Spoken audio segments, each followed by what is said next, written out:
مساء الخير يا شباب، يا رب تكونوا بخير وفي أحسن حال. مبدئيا سعيد جدا بوجودي معاكم. إن شاء الله النهاردة السيشن هتكون من جسم الجزئين. أول جزء هنتكلم عن إيه هو لينكد إن في الأساس، وبدأ إمتى وكل النقاط النظرية دي، وكمان إزاي نستفيد منه. وكمان الجزء التاني هيكون عملي، اللي هو هنبدأ نشوف إيه معايير اختيار الصورة. طب ايه هو الهيدلاين اصلا، ازاي اختاره بطريقة صح. كذلك الاباوت، ازاي نضيف الاديوكيشن. كل النقاط دي هنتكلم عليها بالتوضيح ان شاء الله. وكل ما هنخلص جزئية هنبدأ نفتح باب النقاش، بحيث لو حد عنده اي سؤال يقدر يتفضل يسأل. فنبدأ على خير. اولا لينكد ان This call is now being recorded. اولا هو لينكد ان اتأسس امتى؟ هو اتأسس عام 2003. ملحوظة، هو اتأسس قبل فيسبوك، لأن فيسبوك اتأسس عام 2004. لأنه في ناس ممكن حد يجي يقول لك طب ده أنا لسه سامع عن لينكد إن مثلا من فترة، كان مثلا سنة سنتين ثلاثة، ولكن هو في الأساس اتأسس من 2003.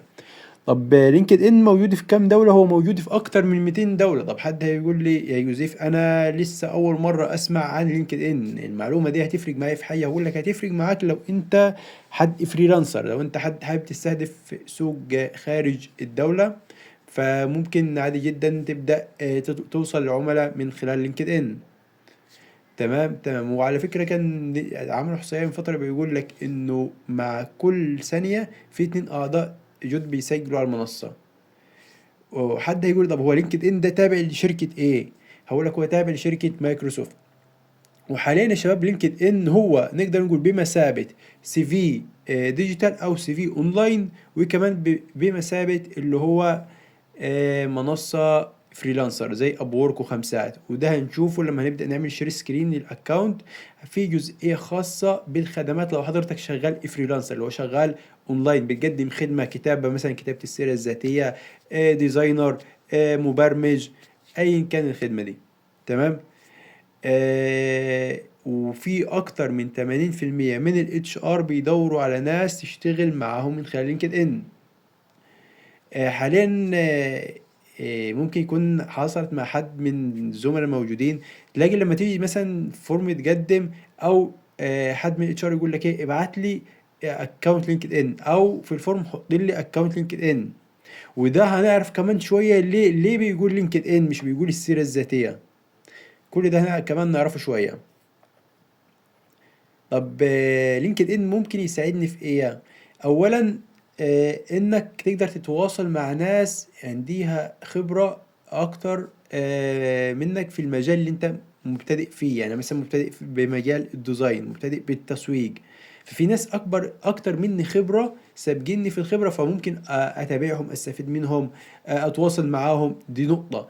النقطة التانية، انا لو هعمل انترفيو في شركة اكس او واي، اقدر اعرف اكبر قدر من المعلومات عن الشركة دي من خلال لينكد ان. طب هل نقطة زي دي هتفرق معايا يا جوزيف بالنسبة للاتش ار، ان انا مثلا ابقى مذاكر مكان؟ اقول لك بالتأكيد طبعا هتفرق. ان انا ابقى مذاكر مكان وعارف نقاط قوتهم ونقاط ضعفهم. انا مثلا على سبيل المثال رايح اشتغل معاهم كحد ماركتير، لا انا عارف مثلا نقطة ضعفهم ان هم مثلا عندهم مشكله في نقطه التسويق، ان عندهم مشكله مثلا انهم مش متواجدين على بعض المنصات وهم المفروض يكونوا متواجدين عليها. فانا لما ابقى مذاكر مكان، لا خلاص فعلا هبين للاتش ار ان انا فعلا حد مهتم، مش لقيت فرصه قدامي اللي هو قدمت السي في وخلاص. فدي نقطه مهمه جدا. تمام تمام. طبعا يفضل بلاش نخلي بالنا من النقطه دي ان احنا نهزر على لينكد ان. تمام. ولينكد ان بيوفر لنا فرص حاليا، سواء ريموتلي او اللي هو اوفيس او فريلانسر.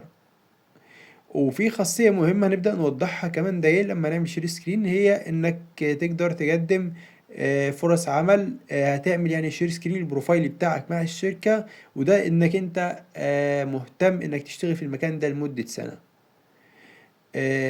كان في احصائية اتعملت بيقول لك اكتر من 80% من الشغل بيجي من خلال النتوركينج. وهنا في النقطة دي هنتكلم عن نقطة تقسيم الأصدقاء. بمعنى أنا عندي لينكد إن، هنفترض مثلا إن هو بيتيح لي 1000 صديق. تمام. انا 1000 صديق دي ازاي اقسمها؟ هل اي حد يبعت لي كونكشن انا بضيفه؟ يفضل لا. انا بقسمها 60%، 30%، 10%. 60% ناس في مجالي. هنفترض دلوقتي انا حد في زراعة، تمام؟ فانا لما ابدا اضيف الناس، اضيف مثلا زملائي من مختلف الجامعات، تمام؟ دكاترة في مراكز البحوث، باشمهندسين في مزارع. بمعنى كل ده اللي هو ناس في مجالي. طب 30% اللي هو في أماكن أنا حابب أشتغل فيها إن شاء الله في المستقبل، أو أنزل تدريب في المكان ده إن شاء الله. طيب تمام، إيه الفايدة إن أنا مثلا أضيف اتش ار من الشركة اللي أنا حابب أشتغل فيها دي؟ أقول لك لا، هتفرق جدا.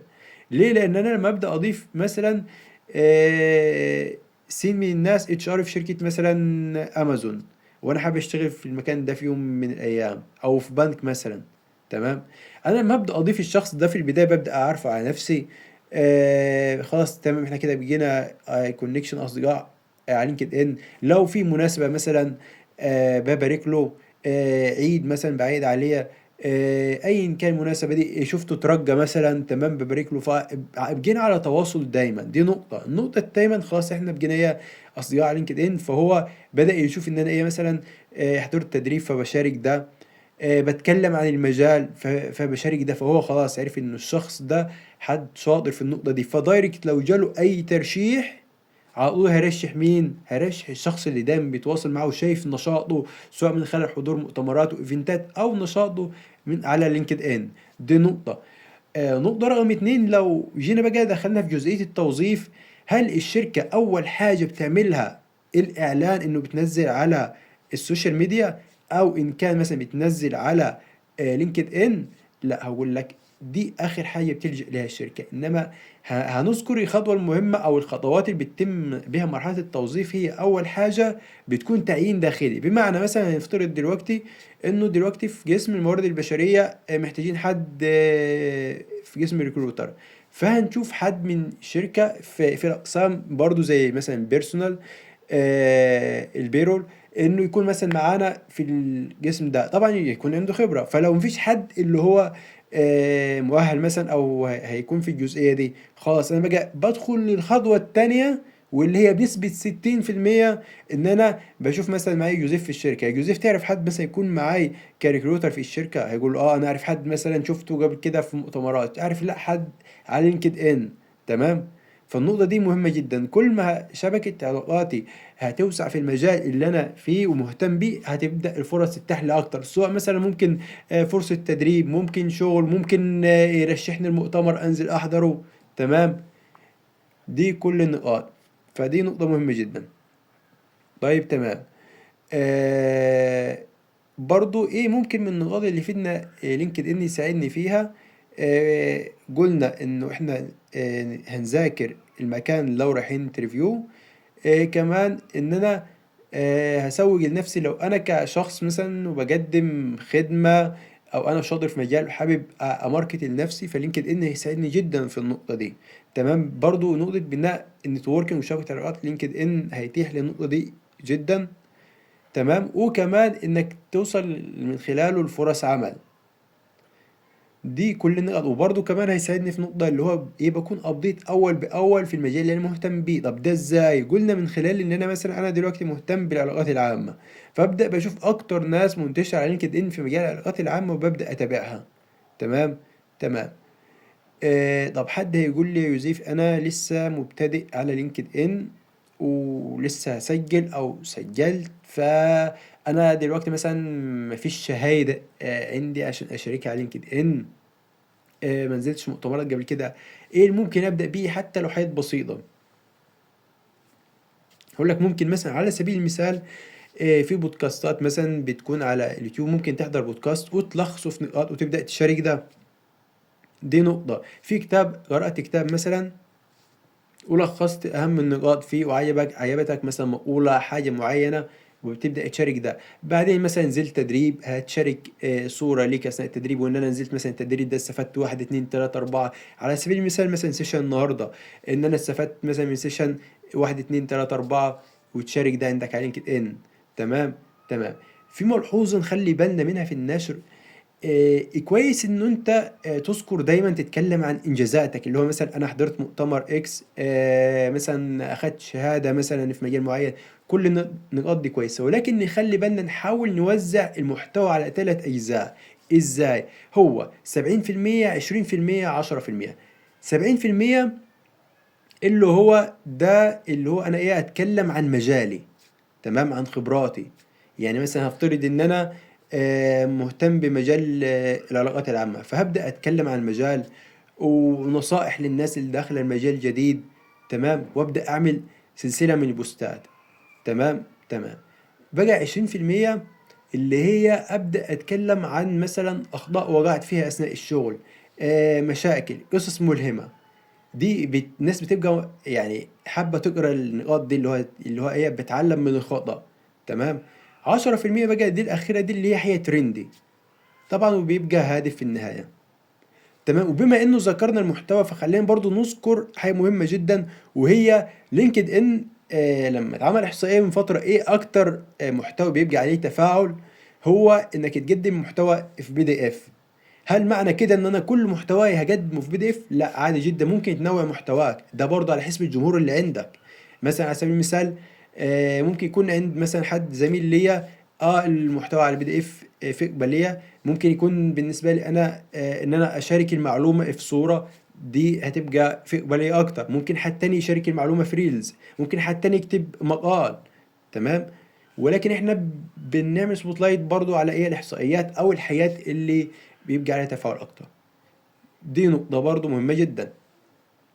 طيب تمام، هنتكلم برضو عن اوقات النشط. طب حد هيقول لي هل انا في اي وقت اشارك على لينكد ان بوستات؟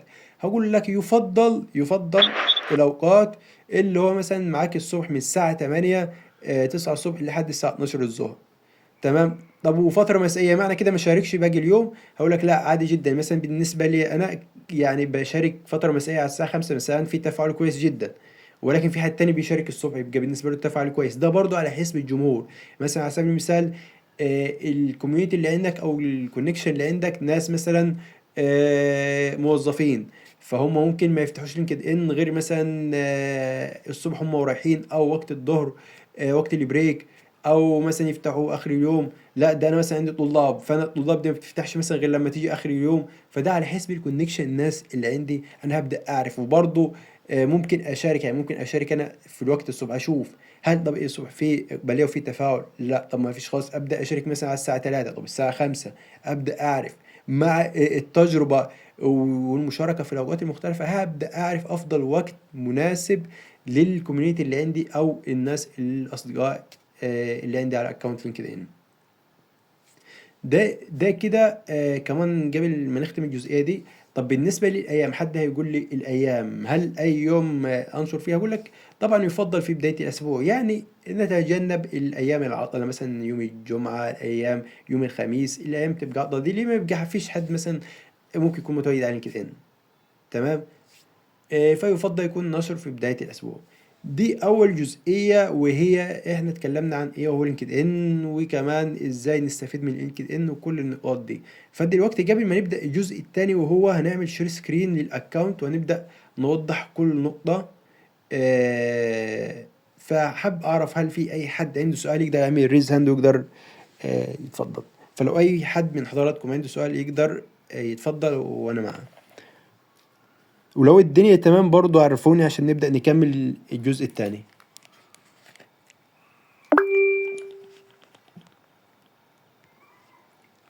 تمام. اتفضل يا أستاذ محمود.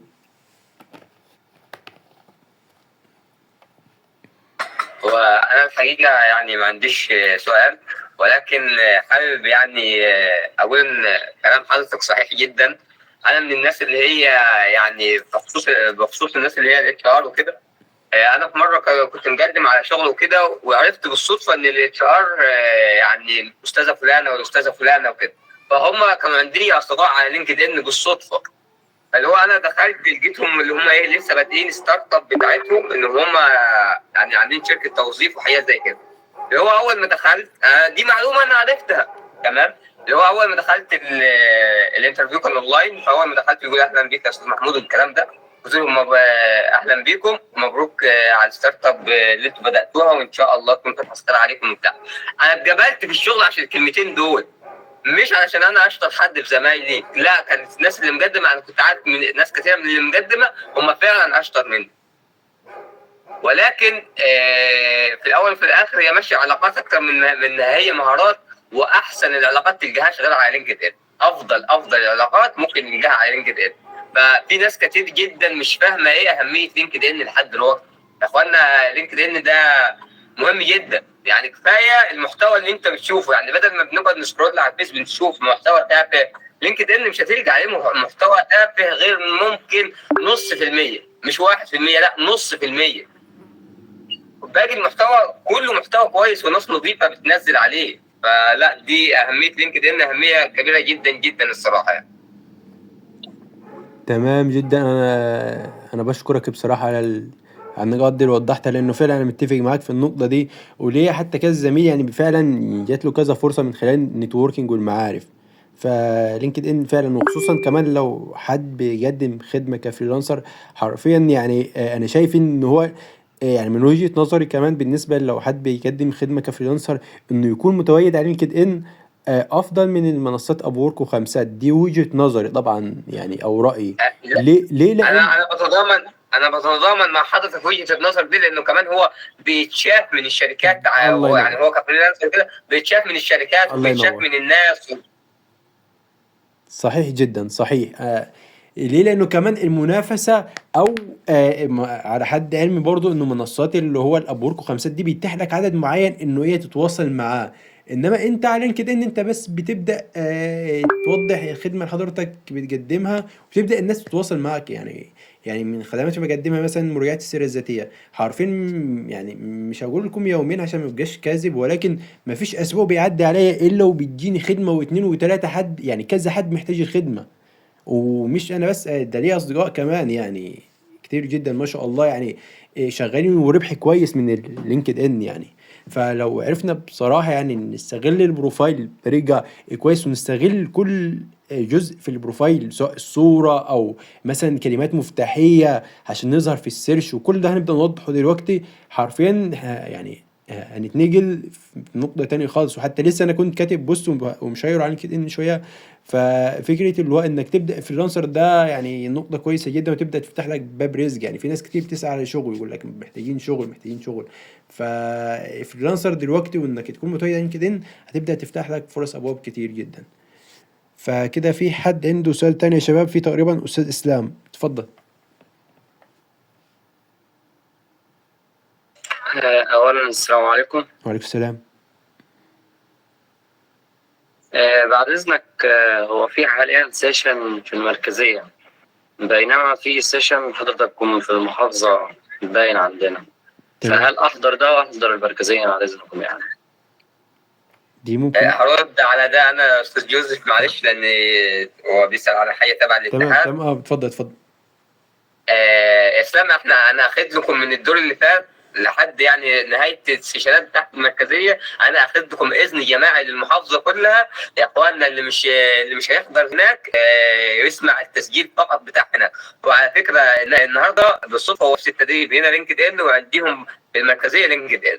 فانا أيوه. كنت كده اخد لكم اذن من الدور اللي فات، قلت لهم اي تعارض بما انكم ما نسقتوش معانا، اي تعارض هيكون للمحافظه، الناس بتاعت المحافظه هم وافقوا على ده، ونزلت لكم الكلام ده على الجروب ساعتها. إمتى الكلام ده أصلا محمود؟ من المره اللي كان معانا انا فيها المدرب محمود ويعني حصل ساعتها برضو نفس الحوار وكده، بعدها على طول اخدت لكم اذن ونزلته على الجروب. إزاي؟ أصلا هم كانوا منزلين برضو رسالة اللي هو التدريب المركزية تحضره أفضل من المحافظة، يعني لو عليك تدريب بالمحافظة هم حقهم يقولوا الكلام ده، لانكم انتوا هناك كل المحافظات. انا اخد اذن لمحافظه سوهاج فقط، اخد لكم اذن جماعي. قلت لهم يا اخوانا ما تمش التنسيق وكده، وهيكون الاولويه للمحافظه وكده، وهم وافقوا على الكلام ده. هم اكيد هينزلوا للغايب مهم، وهينزل كل حاجه ويضحكهم، لانكم مش هناك مش محافظه سايت بس، هناك 27 محافظه اها. بس يعني. على مسؤوليتك يعني. لا، على مسؤوليتي الكامله بتكتب. تمام. معلش يا استاذ يوسف عطلناك، اتفضل معلش. ولا يهمك، عادي جدا. اتفضل. تمام كده يا شباب، في حد عنده أي سؤال في الجزئية دي، ولا نبدأ ننقل على الجزئية التانية على خير؟ لو الدنيا تمام طمنوني كده، تفاعل، مسج. طيب بعد اذنكم في سؤال تاني معلش. تمام. طيب يا استاذ محمود او يا استاذ يوسف، لو مثلا هو الواحد يفضل يحضر في المركزيه عن المحافظه، هل في تعارض برضه هنا ولا ايه؟ لا، قول سؤال تاني معلش، اسلام ما سمعنوش. بقول مثلا لو الواحد بيفضل يحضر في المركزيه عن المحافظه، هل انتوا تعارضوا ولا ايه؟ لا، انت بس بتبلغني قبليها يعني بعذر، انا ما عنديش مشكله شخصيا. تمام، مفيش مشاكل. يعني انا هبعت لك رساله واديني برضه قدمت لك العذر يعني قدام الجميع عامه يعني. اتفضل يا اسلام. ماشي يا استاذ، السلام عليكم.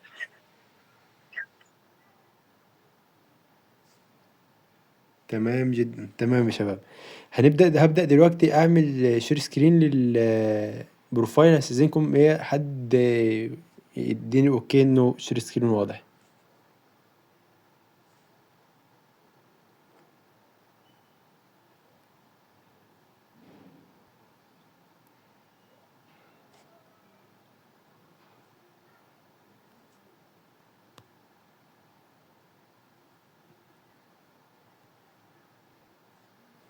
هو كده أنا عامل شير سكرين للبروفايل، فهو كده واضح مع حضراتكم؟ واضح.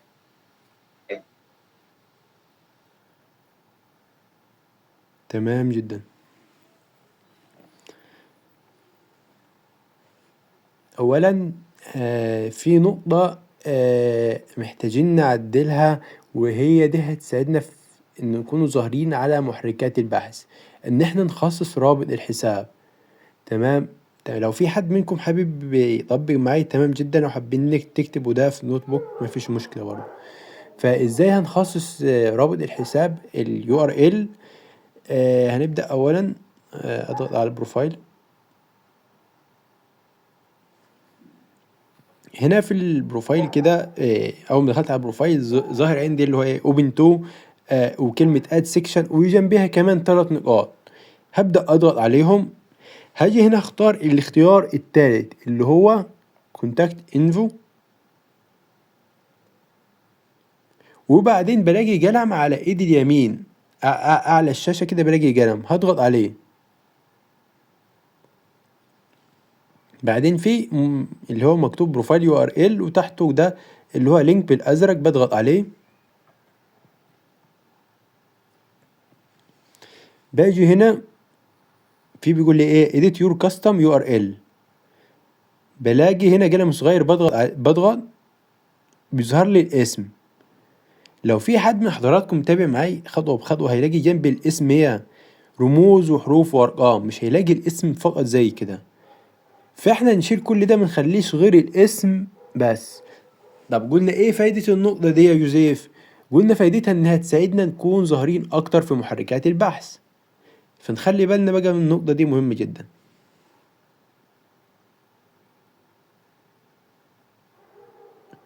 هنرجع بقى اللي هو الماي نتورك الكونكشن. لو حد يعني بعت لي طلب صداقة، هنفترض مثلا اول حد بعت لي طلب صداقة فايه اللي ايه اول 3 حاجات عرفتهم عن الشخص او ظهروا من اكونت الشخص؟ الصورة والاسم وكمان اللي هو ايه الهيدلاين. تعالوا بقى نتكلم بالتفاصيل اكتر عن النقاط دي.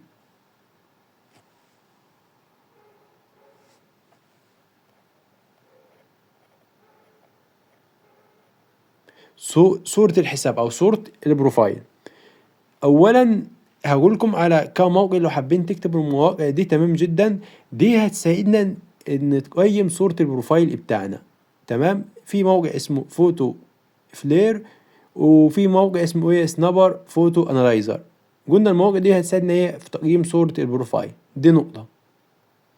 طبعا يفضل ان لما نيجي نختار الصورة تكون بكواليتي كويسة، لانه هنا في نقطة هنا كان في احصائية اتعملت بيقول لك بنسبة 14% بتزود عدد الزيارات للبروفايل، وكمان بنسبة 23% من طلبات الصداقة أو الكونكشن أو النتوركينج.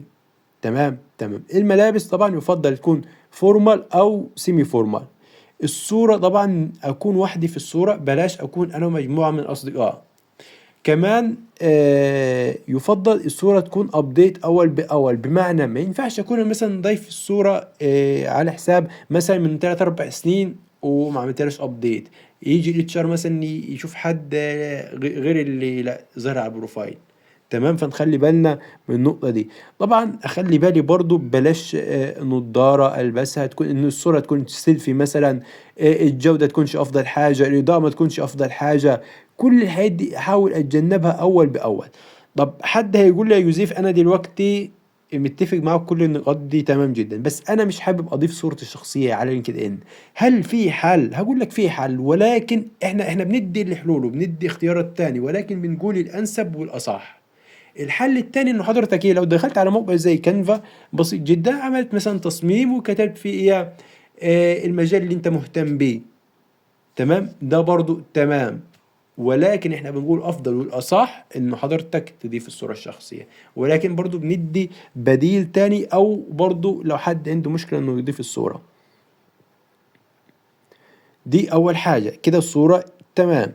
طب نيجي بقى الاسم هنا ممكن حد يقول لي كمان الاسم فيه مشكلة، وما سهلة هنكتب باسم رباعي او ثلاثي. اقول لك تمام، ولكن نخلي بالنا من نقاط. الاسم تمام يكون ثنائي او ثلاثي، يعني مش ضروري انه يكون رباعي. دي نقطة طبعا مع مراعاة الحرف الاول كابيتال. ده نقطة برضو بلاش نضيف جنب الاسم، في حد نلاقيه مثلا ضايف جنب الاسم شهادة مثلا زي الايلتس زي التوفل زي الام بي اي. طبعا الاجازات دي عظيمة جدا، ولكن مش مكانها جنب الاسم، ليها مكان تاني مخصص. تمام. حد مثلا يكون شغال في شركة مثلا جوجل امازون، شركات العملاقة دي، طبعا ده برضو انجاز يحترم جدا، ولكن برضو مش جنب الاسم، ليها مكان تاني. حد هيقول يا عم طب هو اكيد ضايف كده يا جوزيف عشان يظهر في محركات البحث لما حد مثلا يعمل سيرش. هقول لك تمام، ولكن مش هنا. انت حضرتك قدامك الهيدلاين، قدامك الاباوت، قدامك اليو ار ال، لما خصصته ده هيساعدك في انك تكون ظاهر في محركات البحث. فهي مش النقطة دي اللي هي هتبقى بالنسبة لك هتمنعك مثلا عن الفرصة المتاحة، بالعكس. ده كده انا عارف حد ان الشخص ده فورمال، شخص بروفيشنال، فحد فاهم الدنيا وعارف ايه الاصح. ده بالنسبه للاسم. هنيجي بقى لصوره الغلاف او الكفر.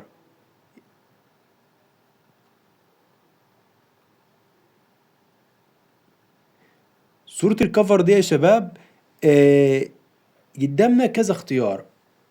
نقول الافضل من الترتيب. اول حاجه ممكن تعمل بيزنس كارد زي دي، زي اللي ظهر قدام حضراتكم، وتضيف فيها مثلا ايميل حضرتك، رقم التليفون، تعريف عن حضرتك كده بسيط كده في سطر او اتنين، والخدمه اللي بتقدمها. او بمعنى تاني اللي مثلا هيزور بروفايل حضرتك، او انا لو حابب انا مثلا اتعاون مع جوزيف، فممكن نتعاون في ايه، يقدر يساعدني في ايه. تمام. دي نقطه. طب نقطه تاني، ممكن صوره ليا اثناء شغلي، بمعنى انا مثلا دلوقتي محاضر، ممكن صوره لي انا بقدم تدريب اوفلاين، صوره لي اضفتها كده. اللي دخل البروفايل بتاعي بدون ما يقرا الاباوت او بدون يقرا الهيدلاين، عرف ان انا حد محاضر. ليه؟ لان احنا دايما قلنا او هنوضح انه احنا بروفايل لينكدين بنحاول نستغل كل نقطه فيه. ليه؟ بحيث اللي هو الشخص لما يدخل البروفايل يعرف اكبر قدر من المعلومات، واكون قدرت اسوق لنفسي من خلال الحساب. ما حدش يقول يا عم طب ما الاباوت متاح وان انا اكتب كل معلومات. اقول لك الاباوت طبعا بيبقى فيها اكبر قدر من المعلومات عنك، ولكن برضه ما فيش مانع ان احنا يبقى الحساب بالكامل بروفيشنال، يبقى نستغل كل حاجه في الحساب. دي نقطه. ممكن برضو اختيار تالت انه حضرتك لما تحضر ايفنتات ومؤتمرات وتدريبات ممكن تضيف صورة ليك مثلا اثناء المؤتمر. حاجة زي دي بتوضح يا شباب انك انت حد مهتم بالمؤتمرات والايفنتات ومهتم انك تطور بنفسك. دي حاجة كويسة جدا. طب ممكن تاني صورة ليك مثلا انت بتحصل على تكريم او جائزة، دي بتبين انت حد لا متميز، حد متفوق. تمام تمام. ممكن لو انت بتقدم خدمة تضيف صورة تسوق فيها الخدمة او المنتج اللي انت بتقدمها. في طبعا مثلا نقاط تاني ممكن نلاقي اللي يقول لك مثلا ضيف هوايتك، مقولة مؤمن بيها.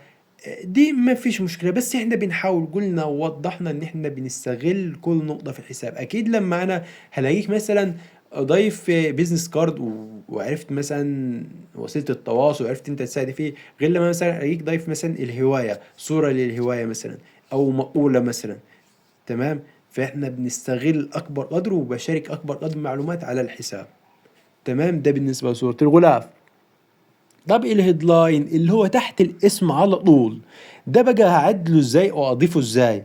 من خلال في قلم جنب الصورة الشخصية او صورة البروفايل، في قلم كده بضغط عليه هنا، هنزل تحت في اللي هو مصطلح ده اللي اسمه هيدلاين. طب تمام. ايه الهيدلاين ده؟ ده اولا بيظهر من غير من الناس تزور بروفايلك، زي ما شفنا لما دخلنا على نقطه الماي نتورك، واول ثلاث حاجات ظهروا اللي هو الاسم والصوره الشخصيه وكمان اللي هو الهيدلاين. الهيدلاين ده باختصار يا شباب، باختصار اللي هو مثلا دلوقتي حضرتك بي ار في ستودنت اكتيفيتي، وطلب منك انك تشوف مدرب في مجال العلاقات العامه. فلما هتيجي تسرش على لينكد ان هتسرش بايه؟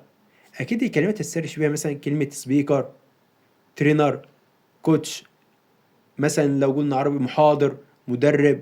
تمام. فهي دي الكلمات اللي انا بكتبها، الكلمات المفتاحيه في مجالي اللي الناس من خلالها تبحث عني لو حابه تتعاون معاي. طب حد يقول لي انا دلوقتي مثلا في مجال الماركتينج وانا مش عارف الكلمات المفتاحيه، هقول لك ممكن تدخل على جوجل تكتب مجال حضرتك بجانب اللي هو زائد كلمة كيوردز، هتبدأ تظهر لك كل الكلمات المفتاحية. دي نقطة. ممكن نقطة تاني، تبدأ تشوف الناس اللي متواجدة على لينكد ان من فترة واللي عندها خبرة أكتر، وتبدأ تشوف كاتبين إيه في الهيدلاين، وهل فعلا النقاط دي تناسبك ولا لأ، وأبدأ أكتب ده. ده بالنسبة للهيدلاين. لحد هنا يا شباب الدنيا تمام ولا في حد عنده مشكلة؟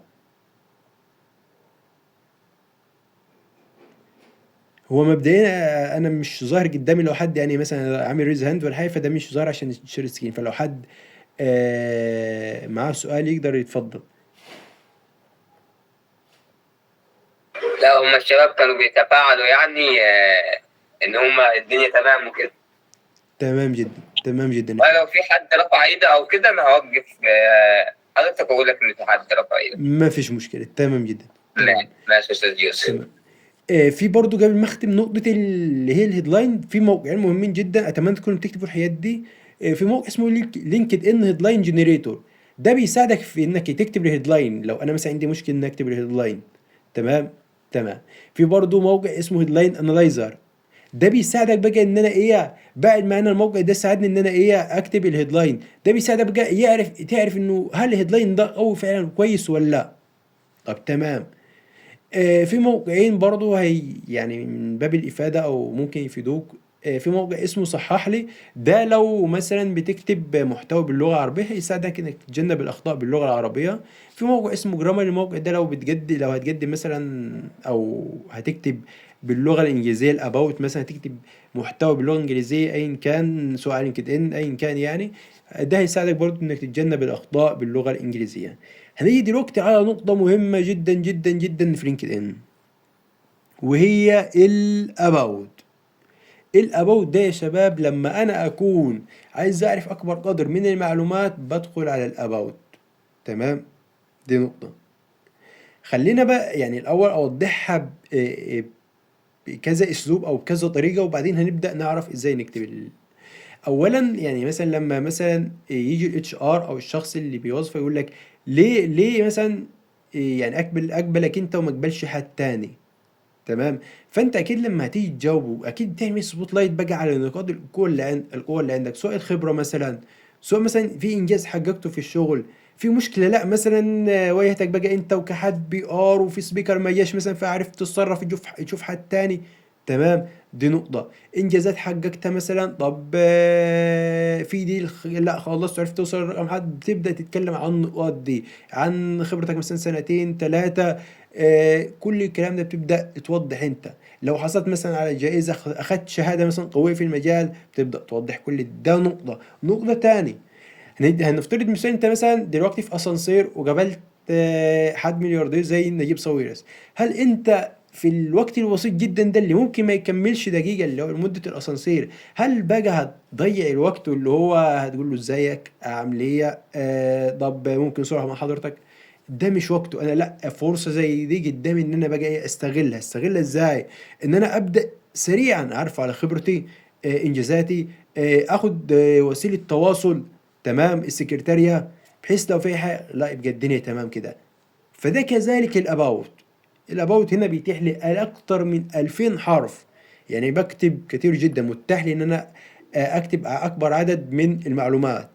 وفي ادوات مثلا زي شات جي بي تي ممكن يساعدني كمان ان انا اكتب اباوت قوي. طب لما بنبدا ازاي؟ بنكتب في البدايه طبعا لو في حد عنده خلفيه عن كتابه المحتوى، طبعا بنبدا حاجه اسمها هي هوك دي حاجة إن أنا بشد انتباه الشخص. أنا دلوقتي هكتب مثلا كان مثلا 5 سطور 10 سطور 12 سطر، فأنا محتاج ألفت انتباه الشخص ده أو أشد انتباهه إن هو يكمل للآخر. مش حابب أبدأ بداية تقليدية. طب ممكن أشد انتباهه بإيه؟ ممكن بقصة، ممكن إن أنا أطرح سؤال بيمثل مشكلة للجمهور اللي أنا مستهدفه، ممكن تكتب إحصائية خاصة في مجالك. تمام. كل النقاط دي ممكن تبدأ بيها. بعدين تبدأ تعرف نفسك. أنا مثلا جوزيف عيد خريج كلية زراعة من محافظة سوهاج. تمام. دي نقطة. بعدين طب الخبرات، تبدأ بالخبرات. إن أنا مثلا اشتغلت قبل كده موارد بشرية وعندي خبرة سنتين، إن أنا اشتغلت علاقات عامة وعندي خبرة سنة، إن أنا اشتغلت محاسب، وأبدأ أذكر كل النقاط دي. تمام. وخلي بالنا بقى في نقطة، أنا لما أجي أتكلم عن الخبرات النقطة دي أو النقطة اللي بعدين هنتكلم عنها دلوقتي اللي هي إنجازات، يفضل تذكر ده بالارقام. يعني ما ينفعش اقول ان انا عندي خبره مثلا في العلاقات العامه واسكت، او انا اقول مثلا اثناء شغلي في العلاقات العامه مثلا خلصت مجموعه من الديلات او تواصلت مع مجموعه من السبيكر. برضو النقطه دي يعني عاميه شويه، انما لما انا ابدا اوضح ده بارقام دي بتبقى حاجه اقوى. تمام. طب تمام، بدأت بقى بالهوك عرفت نفسي والخبرة والإنجازات، بقى تبدأ تذكر أهم المهارات. ليه؟ لأنه في جزئية على لينكد إن سكيلز تبدأ تتكلم عن كل مهاراتك أو تضيف كل مهاراتك. بقى الخانة بعديها على طول أو الجزئية اللي بعديها على طول هي السيرفيس. لو حضرتك بتقدم خدمة مثلا انت بتقدم مثلا ديزاينات وكده، فليك مثلا اكونت على موقع زي بنترست زي بيهانس، تبدا تضيف البروفايل. لو ليك مثلا سابقة اعمال مثلا عامل بورتفوليو ورافعه على الدرايف، تبدا تضيفه. طبعا حاجه مهمه جدا، لو عملت كل ده ونسيت النقطه الجايه دي فيعني مش هتبقى الطف حاجه، اللي هي كول تو اكشن. حلو خالص. طب انا دلوقتي عرفت انه انت مثلا عندك خبره وانه ما شاء الله حد كويس جدا. طب دلوقتي إيه اتواصل معاك ازاي؟ ممكن حد انا عارف ناس انه افضل طريقه التواصل ليها ان تبعت لي على الجيميل، حد يقول لك لا الافضل واتساب، حد تاني يقول لك لا ابعت لي مثلا على لينكد ان برايفت على المسج. فنخلي بالنا من النقطه دي مهمه جدا نختم بيها، وهي الكول تو اكشن. تمام يا شباب. ندخل بقى على الجزئيه اللي بعدها وهي السيرفيس. لو حضرتك فريلانسر بتقدم خدمه، اعمل ايه؟ مبدئيا طب هوضح برضو حاجه. ممكن حد يجي يقول لي طب يا يوسف هو انا لسه عامل بروفايل مثلا ناشئ الحساب جديد، فانا مش ظاهر قدامي كل الاجزاء دي، اضيف ده ازاي؟ هقول لك هتيجي هنا من اد سيكشن، اي سيكشن حابب تضيفه هتيجي من هنا. كل السكاشن هتلاقيها متاحه قدامك هنا. مثلا اد ريكومنديشن، لو تيجي هنا هتلاقي مثلا اللانجويج مثلا اورجانيزيشن، كل النقاط دي تقدر التطوع مثلا. تمام. تمام.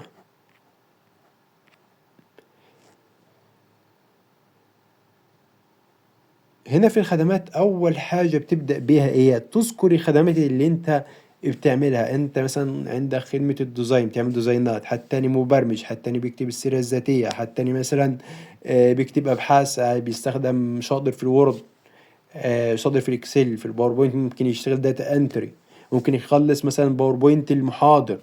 وعلى فكرة دي مطلوبة وفي ناس بالفعل، أنا ليا زمايل وبيجيني فعلا محاضرين يقول لك مثلا خلص لي الباوربوينت ده، أو أنا مطلوب مني بحث مثلا. تمام. فيعني ممكن مهارات زي دي ممكن تبقى مصدر دخل لنا، ما نستهونش بالحاجة دي. تمام تمام. باجي جزئية الأباوت، أنا باجي أبدأ أتكلم أكتر عن المهارة. طب حلو، أنا عرفت إن حضرتك مثلا بتكتب السيرة الذاتية، إن أنا هقول لك إن أنا بكتب السيرة الذاتية دي طبقا لبرنامج ال ATS. السيرة الذاتية مثلا باللغة الإنجليزية أو اللغة العربية لو عايزها. إن إحنا بنوضح بقى خبراتك، وبنكتب طريقة فورمال بكل الكلام ده، وإنك تكون مؤهل بقى إنك تتقبل. وببدأ أشرح أتكلم عن الخدمة أكتر. طيب تمام جدا. باجي بقى على النقطة اللي بعدين. طب الورك لوكيشن، هل انت مثلا، انا دلوقتي من سوهاج، هل انا دلوقتي مثلا ان انا بشتغل من سوهاج بس، ولا عادي ان انا اشتغل من اي مكان، يعني اي خدمة؟ بقول عادي طبعا، ده انا فريلانسر، بتجيني الخدمة من اي مكان عادي جدا. طب السعر، هل السعر في حد بيبقى كاتب السعر، يقول لك السعر عشان يبقى يعني اي حد يبقى عارف السعر؟ انما انا مثلا بفضل ان تتواصل معايا مثلا واقول لك السعر. طب ده جزء الميديا، ده لو في سابقة اعمال ليك. تمام. لو مثلا افترض ان انت بتكتب خدمة السيرة الذاتية، تمام، هتبدأ تضيف ده، وتيجي في النهاية هتكتب هتعمل اللي هو سيف. طيب تمام. هنيجي بقى يعني نقطة الفيوتشر دي هلخصها في كلمة، وهي كلمة لو هنشوف مثلا الفيسبوك، البوستات المثبتة، هل أنا لما باجي أثبت بوست عندي على الفيسبوك، هل أي بوست بثبته؟ أكيد أكيد لا. أكيد لما باجي أثبت بوست بيبقى مثلا التكريم ليا، مجلة كتبت عني، طلعت على التلفزيون، في تدريب قوي أخدته في مجالي وهيفرق مع أي حد، وارد يحصل بينا تعاون. فأنا عملت زي كده سبوت لايت ووضحت ده في البداية.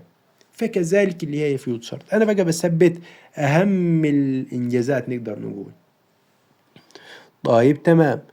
جزء الاكتيفيتي، وهنا بقى لما ذكرنا قلنا ليه الاتش ار، لو متذكرين في بدايه المحاضره لما قلنا ليه الاتش ار او الشخص اللي هيتعاون معاك يقول لك ابعت لي لينكد ان، ما تبعتليش السيره الذاتيه. لانه هنا في جزئيه الاكتيفيتي دي في نقطة مهمة جدا بخلي بالي منها.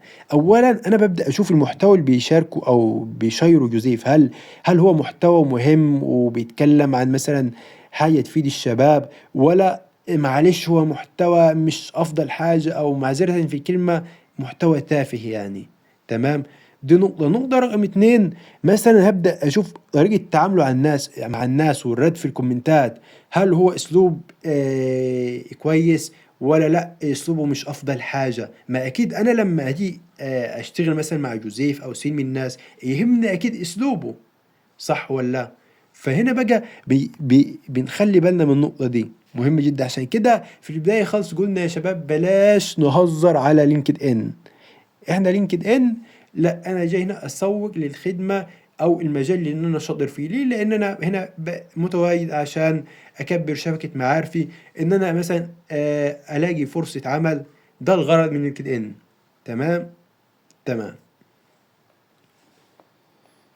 ودي كمان كومنتات، وهنا الفيديوهات اللي انا شاركتها قبل كده، وكمان دي الصور، وكمان دي لو في ملفات PDF، ودي كمان اللي هي التفاعلات. طيب تمام جدا. هنيجي دلوقتي كمان نتكلم طبعا الإديوكيشن. حد هيقول لي إيه الإديوكيشن؟ انا دلوقتي مثلا بدرس حاليا، فاضيف ده ازاي؟ هقول لك تمام جدا.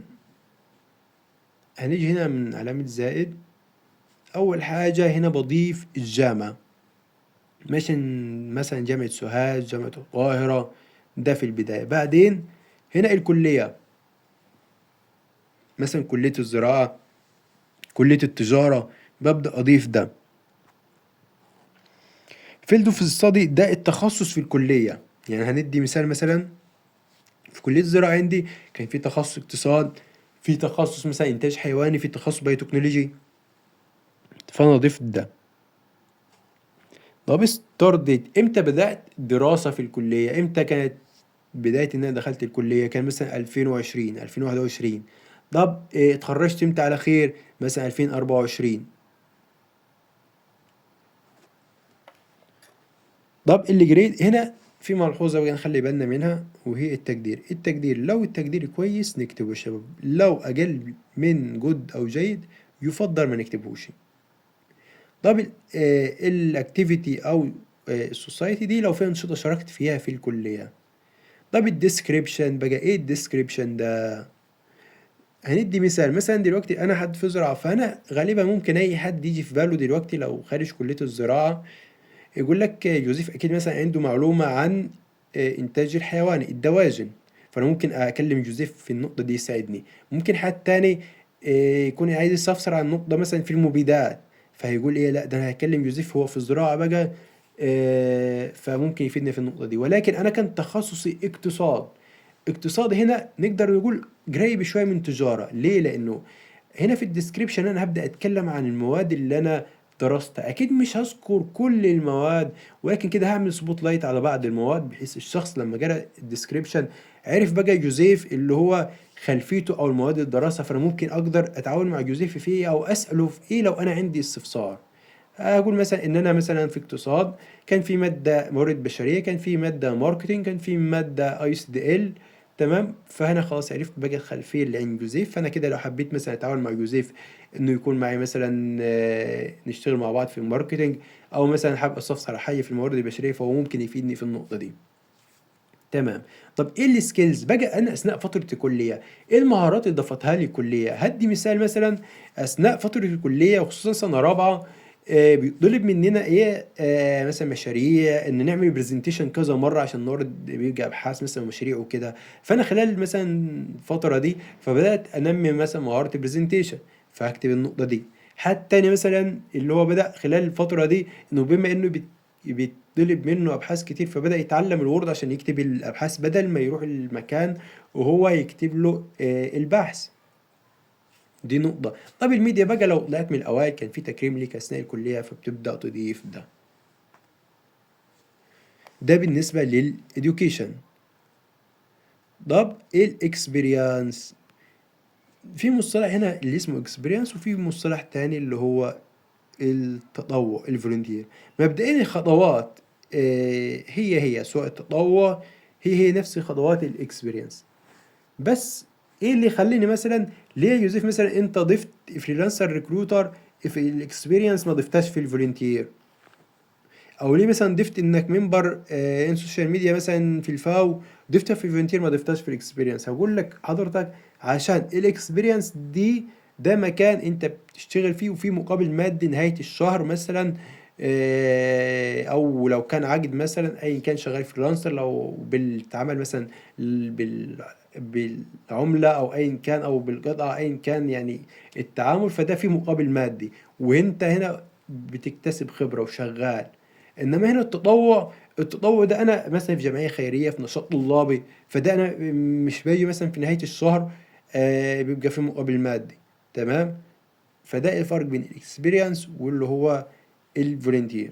طيب تمام جدا. انا دلوقتي يا جوزيف مثلا متطوع في مكان، او انا مثلا دلوقتي شغال في شركه اكس او واي او زد، ازاي اضيف ده بقى على لينكد ان؟ هقول لك تمام جدا، نبدا نوضح ده دلوقتي. هضغط على بوزيشن. في البداية ملحوظة هنلاقي مثلا جنب تايتل نجمة صغيرة، هنيجي مثلا تاني جنب ستارت ديت نجمة صغيرة. دي معناها ايه؟ معناها ان انا ما ينفعش اكتبش البيانات دي لانه في الاخر مش هقدر اعمل سيف. ففي نقاط ممكن ما نكتبهاش عادي جدا زي لوكيشن تايب، ولكن مثلا ستارت ديت اند ديت اللي هو التايتل ده مهم عشان اقدر في الاخر اضغط على علامة السيف. التايتل بقى طب انا ايه المسمى بتاعي؟ انا مثلا محاسب، مهندس زراعي، علاقات عامة، كاشير، ايا كان. طب employment type بقى نوع الشغل، هل انا شغال فول تايم ولا هو بارت تايم؟ فول تايم دي بقى شغل هي طبعا دوام كامل، دي نقطة. طب البارت تايم دي زي ما احنا عارفين هي وظيفة بدوام جزئي، يعني مثلا ممكن نقول 5 ساعات ايا كان. تمام. سيلف امبلويمنت دي حاجه يعني نقدر نقول زي مشروعي او حاجه خاصه بيا انا. الفريلانسر دي لو شغال انا اللي هو بقدم خدمات اونلاين. كونتراكت دي طبعا اللي هي حاجه بعقد لمده محدده، يعني مثلا شغال في مكان بعقد مثلا هينتهي العقد مثلا شهر 5 اللي جاي في السنه اللي جايه. تمام تمام. ايه تاني؟ مثلا انترنشيب ده اللي هو ده تدريب. طب ابرنتشيب دي اللي هو ده تدريب مهني بقى، ده مزيج بين التدريب العملي والتعليم النظري اتنين مع بعض. طيب تمام. سيزونال دي حاجة موسمية، يعني أحيانا هندي مثال مثلا دلوقتي احنا مثلا مع دخول فترة اللي هو إنه المدارس تفتح، فهتلاقي مثلا مكاتب كبيرة يقول لك احنا محتاجين مثلا حد معانا يكون معانا سيلز، ما حد مثلا مكان او شركه او مكان حد بيبيع ملابس، فيقول لك محتاجين حد يكون سيلز معانا الفتره دي لانه في ضغط. تمام. فدي بالنسبه للنقطه دي اللي هو employment type. طب اللي هو company او organization دي اللي هو المكان اللي انا شغال فيه اسمه ايه الشركه. هعمل سيرش هنا بقى هيظهر لي مثلا امازون ايا كان المكان اللي انا شغال فيه، هعمل سيرش هيبدا يظهر لي المكان ده. ستارت انا امتى بدات شغل؟ ببدا هنا بيقول لي مثلا نوفمبر 2025 اكتوبر، ببدا اوضح كل ده. وكمان اند ديت بضغط هنا. هنا انا محتاج اضغط على علامه الصح احذفها علشان اقدر اقول اند ديت. ليه؟ لانه هنا بيقول لي ايه لما ضغطت على علامه الصح بقول ايام currently working in this role، يعني بمعنى ان انا حتى الان لسه متواجد في المكان ده. تمام. فتيجي تلاقي لو ضغطت على انديت تلاقي مش متفاعلة معاك. طب اللوكيشن موقع الشركة فين؟ في القاهرة، في سوهاج، في الأقصر. تمام. لوكيشن طيب بقى ايه نوع الشغل؟ هل انت شغال مثلا اون سايت في الشركة، يعني بتروح ولك مكتب وحضور وانصراف، ولا هايبرد يعني اللي هو ميكس احيانا بتنزل الشركة واحيانا بتشتغل من البيت؟ ريموت ولا انت شغال ريموت يعني شغال في الشركة ولكن من البيت ما بتنزلش خالص الشركة؟ الديسكريبشن ده بقى المهام، ايه المهام اللي بتقوم بيها اثناء تواجدك في العمل. مثلا انا متواجد في العلاقات العامه، بتواصل مع سبيكر، بتواصل مع سبونسر. طبعا السبونسر هو جزء خاص بالاف ار ولكن احنا بنفترض يعني مثال. تمام. بحجز قاعات، بتواصل مع الصحفيين، كل النقاط دي. السكيلز طبعا ايه المهارات اللي ضافتها لي المكان اللي متواجد فيه. كذلك الميديا لو في مثلا مؤتمر في تكريم طبعا بتبدأ توضح ده. ده اللي هو الاكسبيرينس. وقلنا نفس الخطوات اللي هو الفولنتير التطوع. طيب تمام. في هنا سيرتيفيكيشن، وفي كمان هنلاقي خانة او سيكشن تاني اسمه كورسز. ايه الفرق بين ده وده؟ السيرتيفيكيشن ده يا شباب لو حصل مثلا على شهاده زي ايلتس زي توفل، حاجه نقدر نقول كده دوليه مثلا، او مثلا حضرت مثلا يعني كان مبادره او تراك مثلا في مجال كان من كذا يعني مدته كبيره كوقت. انما مثلا لو كورس مثلا او سيشن فبضيفه في خانه الكورسات. طب هندي مثال مثلا انا دلوقتي اضيف ازاي مثلا لو انا حاصل على ام بي اي او ايلتس او كل النقاط دي. انا بكتب الاسم في البدايه، بعدين طب المكان اللي اخدت منه مثلا الشهاده دي، بعدين التاريخ. وكمان في احيانا اللي هو يقول لك تاريخ إن الشهاده دي ليها مثلا تاريخ وتنتهي. تمام. بعدين بضيف الاي دي، بلاقي رقم كده في الشهاده احيانا كده زي باركود او كود كده ببدا اضيفه. وبعدين هنا لو انا مثلا الشهاده ليها لينك او برفعها على درايف واسيب هنا اللينك. كذلك مثلا الشهاده ايه المهارات ضفتها لي. وكمان الميديا ممكن اضيف الشهاده مثلا كصوره اخدها سكرين واضيفها هنا.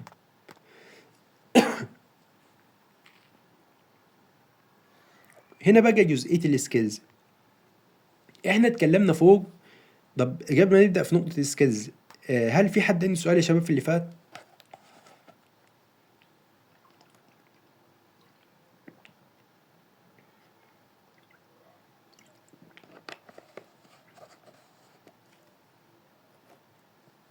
سامعيني يا شباب؟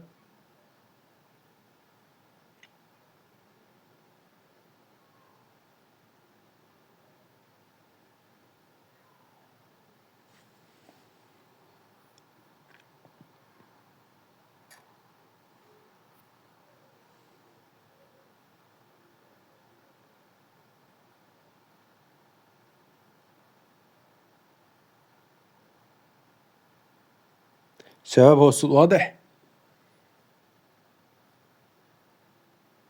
اه تمام، سامعين حضرتك.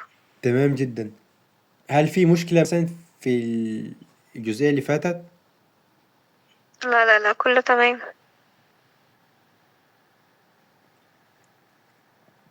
تمام جدا. هنبدأ دلوقتي في جزئية السكيلز. احنا اتكلمنا في الاباوت، قلنا ان احنا بنضيف اهم السكيلز او المهارات، ولكن هنا في السكيلز بقى ببدأ اضيف كل المهارات سواء تكنيكال او بيرسونال. ببدأ اضيف هنا،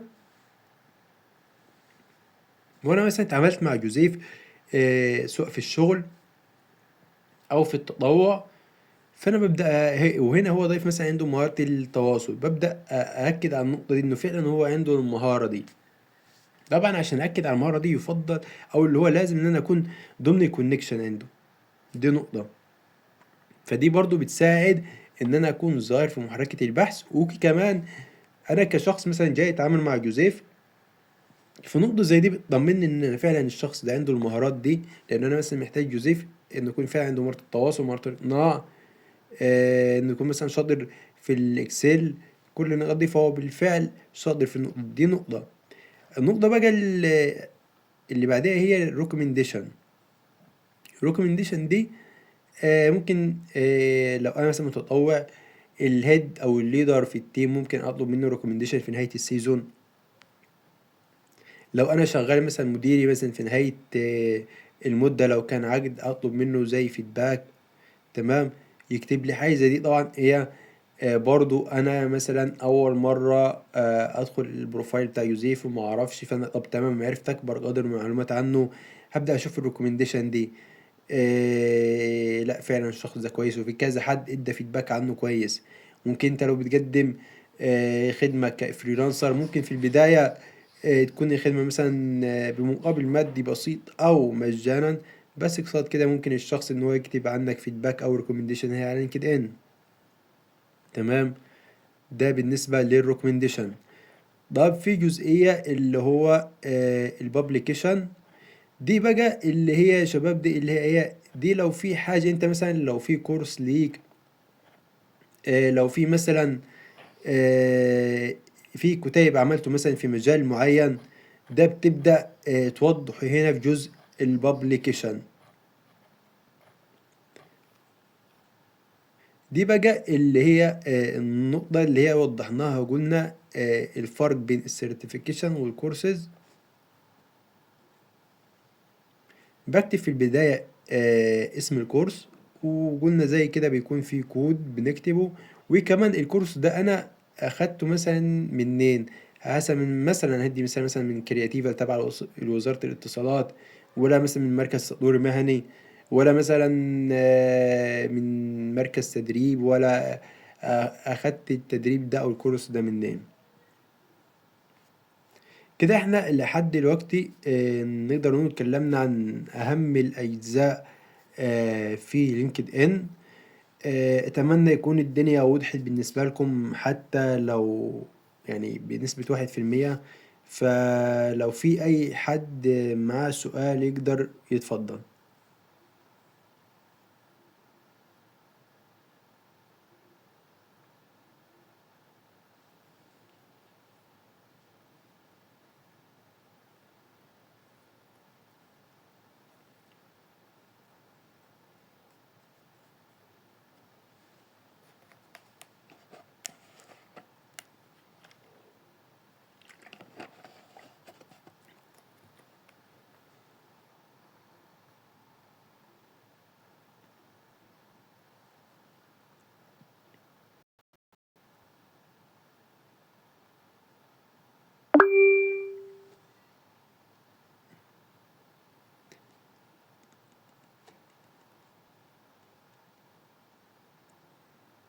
استاذة نهال تقدر تفضل حضرتك.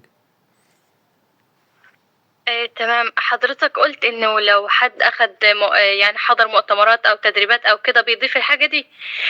تمام. هل بيضيف كل المؤتمرات والتدريبات اللي حضرها، ولا بيقتصر بس على الحاجات المهمة اللي هتفيده في المجال اللي هو حابب يشتغل فيه بعدين؟ تمام. وهل لو ضاف حاجة معينة في ترتيب ولا عادي؟ تمام. اولا انا اكيد لما بضيف مثلا هضيف مثلا التدريب اللي اخدته النهارده، بعدين مثلا تدريب اخدته في يوم تاني ببدأ اضيفه، فمش مش بشاركهم كلهم مرة واحدة.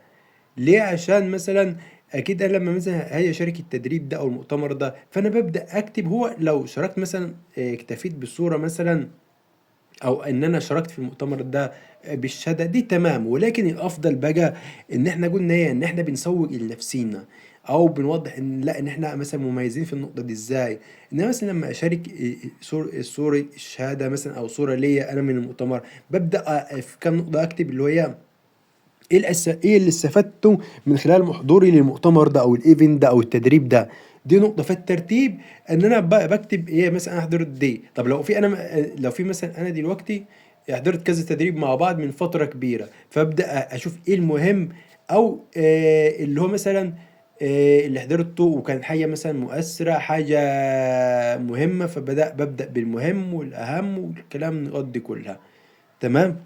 ده بالنسبة للترتيب. فالترتيب مش نقطة ضرورة قوي، بس على قد ما انا اخلي بالي ان انا لما اجي اشارك بقى ان انا اوضح بقى انا استفدت ايه.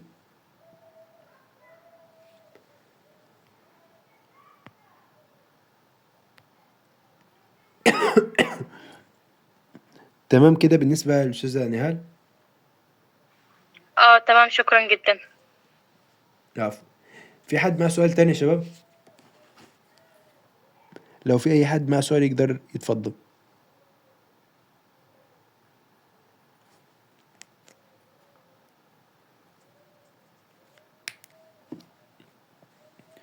ولا الدنيا كده تمام نكتفي؟ لو الدنيا تمام عرفونا يعني، ممكن كده رياكت او برسالة. تمام. بحيث يعني نكتفي، علشان لو حد معاكم لو اي حد مع مذاكرة مع سيشن تاني اي حاجة فيقدر يتفضل يعني. طيب تمام جدا. تمام جدا يا شباب، تمام جدا. في النهاية يعني انا سعيد جدا بتواجدي معاكم، واتمنى اكون قدرت اساعد او افيد حتى لو بنسبة 1%. وبالتوفيق ان شاء الله ليكم. ولو في اي استفسار احتجتوا اي خدمة بخصوص لينكد ان او السيرة الذاتية، تقدروا تبعتوا لي الرقم مع استاذ محمود. لو لسه الناس يعني هتنشئ الحساب، حد هو مثلا بيبدأ مثلا يصيغ الهيدلاين وواجهته مشكلة في موقع من المواقع اللي ذكرناها عرفش يوصل لها، كل النقاط دي. فمش حابب أخر عليكم أكتر من كده. فبالتوفيق إن شاء الله. السلام عليكم.